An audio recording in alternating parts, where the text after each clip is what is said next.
Buenos días hermanos, hoy leeremos Jueces capítulo 12 y Hechos capítulo 16. Jueces 12.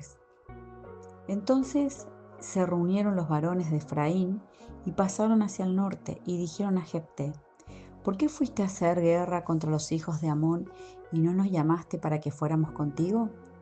Nosotros quemaremos tu casa contigo. Y Jefté le respondió: Yo y mi pueblo teníamos una gran contienda con los hijos de Amón y os llamé, y no me defendisteis de su mano. Viendo pues que no me defendíais, arriesgué mi vida y pasé contra los hijos de Amón, y Jehová me los entregó. ¿Por qué pues habéis subido hoy contra mí para pelear conmigo? Entonces reunió Jefté a todos los varones de Galaad y peleó contra Efraín. Y los de Galaad derrotaron a Efraín, porque habían dicho: Vosotros sois fugitivos de Efraín, vosotros los galaditas, en medio de Efraín y de Manasés. Y los galaditas tomaron los vados del Jordán a los de Efraín. Y aconteció que cuando decían los fugitivos de Efraín: Quiero pasar, los de Galaad le preguntaban: ¿Eres tú efrateo? Si él respondía no, entonces les decía: Ahora pues, di Shibolet. Y él decía Sibolet, porque no podían pronunciarlo correctamente.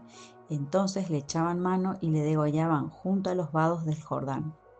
Y murieron entonces de los de Efraín 42,000. Y Jefté juzgó a Israel 6 años, y murió Jefté Galadita, y fue sepultado en una de las ciudades de Galaad. Ibzán, Elón, Abdón, jueces de Israel. Después de él juzgó a Israel Ibzán de Belén, el cual tuvo 30 hijos y 30 hijas, las cuales casó fuera y tomó de fuera 30 hijas para sus hijos, y juzgó a Israel 7 años. Y murió Ibzán y fue sepultado en Belén. Después de él juzgó a Israel Elón, Zabulonita, el cual juzgó a Israel 10 años. Y murió Elón, Zabulonita, y fue sepultado en Ajalón, en la tierra de Zabulón. Después de él juzgó a Israel Abdón, hijo de Giliel, piratonita. Este tuvo 40 hijos y 30 nietos, que cabalgaban sobre 70 asnos.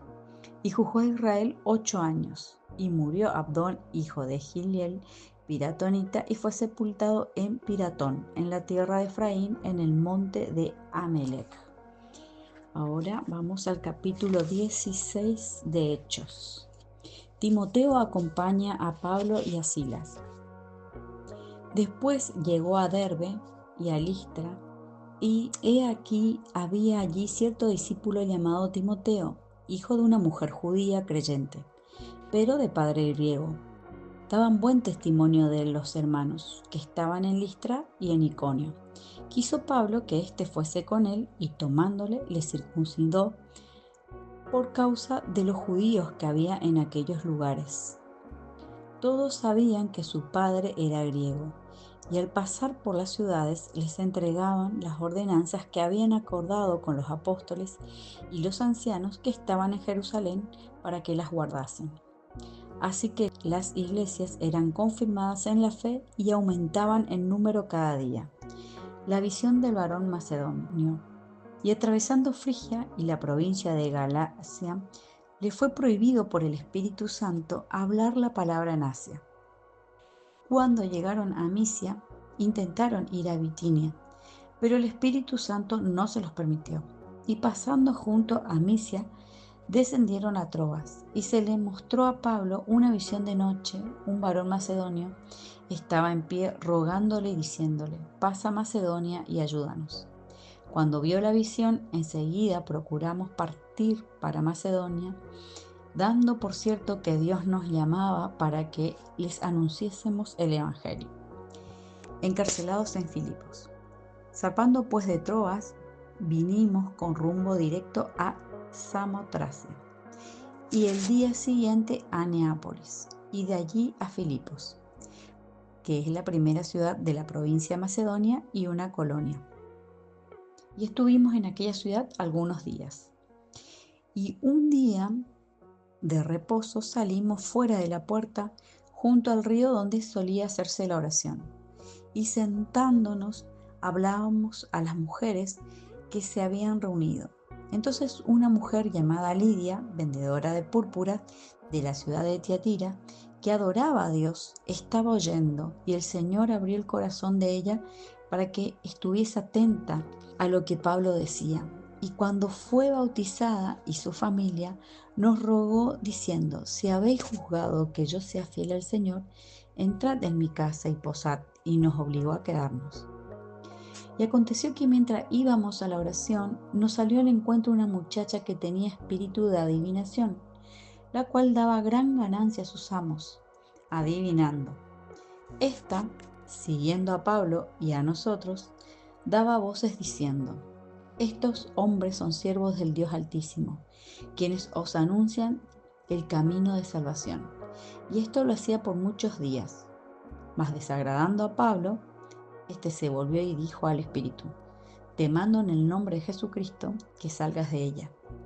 Y salió en aquella misma hora. Pero viendo sus amos que había salido la esperanza de su ganancia, prendieron a Pablo y a Silas y los trajeron al foro, ante las autoridades, y presentándolos a los magistrados, dijeron: estos hombres, siendo judíos, alborotan nuestra ciudad y enseñan costumbre que no nos es lícito recibir ni hacer, pues somos romanos. Y se agolpó el pueblo contra ellos, y los magistrados, rasgándole las ropas, y ordenaron azotarlos con vara. Después de haberles azotado mucho, los echaron en la cárcel, mandando al carcelero que los guardase con seguridad, el cual, recibido este mandato, los metió en el calabozo de más adentro, y les aseguró los pies en el cepo. Pero a medianoche, orando Pablo y Silas, cantaban himnos a Dios, y los presos los oían. Entonces sobrevino de repente un gran terremoto, de tal manera que los cimientos de la cárcel se sacudían, y al instante se abrieron todas las puertas y las cadenas de todos se soltaron. Despertando el carcelero y viendo abiertas las puertas de la cárcel, sacó la espada y se iba a matar, pensando que los presos habían huido. Mas Pablo clamó a gran voz diciendo: no te hagas ningún mal, pues todos estamos aquí. Él entonces, pidiendo luz, se precipitó adentro y temblando se postró a los pies de Pablo y de Silas, y sacándolos les dijo: señores, ¿qué debo hacer para ser salvo? Ellos dijeron: cree en el Señor Jesucristo y serás salvo tú y tu casa. Y le hablaron la palabra del Señor a él y a todos los que estaban en su casa. Y él, tomándolos en aquella misma hora de la noche, les lavó las heridas, y enseguida se bautizó él con todos los suyos. Y llevándolos a su casa, les puso la mesa, y se regocijó con toda su casa de haber creído a Dios. Cuando fue de día, los magistrados enviaron alguaciles a decir: suelta a aquellos hombres. Y el carcelero hizo saber estas palabras a Pablo: los magistrados han mandado a decir que os suelte. Así que ahora salid y marchaos en paz. Pero Pablo les dijo: después de habernos azotado públicamente, sin sentencia judicial, siendo ciudadanos romanos, nos echaron en la cárcel y ahora nos echan encubiertamente. No, por cierto, sino vengan ellos mismos a sacarnos. Y los alguaciles hicieron saber estas palabras a los magistrados, los cuales tuvieron miedo al oír que eran romanos. Y viniendo, les rogaron, y sacándolos, les pidieron que salieran de la ciudad. Entonces, saliendo de la cárcel, entraron a la casa de Lidia, y habiendo visto a los hermanos, los consolaron y se fueron. Hasta aquí la palabra del Señor. Bendiciones, hermanos.